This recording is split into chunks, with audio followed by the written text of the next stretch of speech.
Si chiama Giuseppe Guiso, ha 82 anni. E cosa sarete? Diceva come dipingeva un romanziere, non può assolutamente dire tutte le cose come effettivamente sono, bisogna che metta anche il suo. Certamente che Cazzavaleggio ha detto molto giusto e molte cose che non giusto di ripeto. I libri a me mi piacciono tutti di Cazzavaleggio, praticamente. E da quando ha trattato l'ambiente sardo, che è quello che più usiamo a conoscenza noi.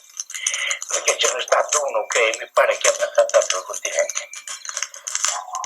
Ma quello non l'ho letto, ma non mi è piaciuto. Perché pure l'ambiente sardo, la Cazzavaleggio non era una grande scrittrice, credo. Ma l'ambiente sardo era lineare. Ha detto giusto, quando si trattava dei figli delle nostre zanche, per esempio, le nostre campagne, la nostra vita di pastori era un'eccezione, diceva il giusto.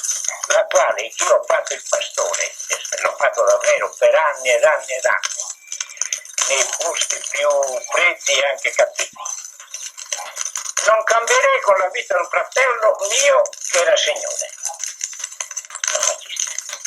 Non la cambierei, perché questa costrizione di libertà, molti sardi non ci piace. Ci piace questo andare, e quando muovo dei passi mettere la mia firma in un registro, questo mezzo di concezione di fare che italiano non sto parlando.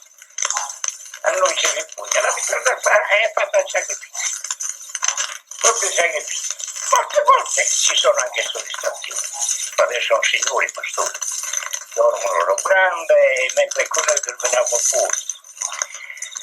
Su una bisaccia, io che avevo 70-80 vacche, anche 100, dormivo servo con un branco di vacche o con l'altro, una bisaccia di una pelle di pecora per letto la notte fuori, il fucile tra le branche con lo sovrappato.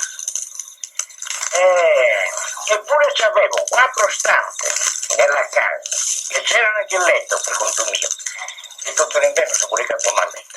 Sempre storie così.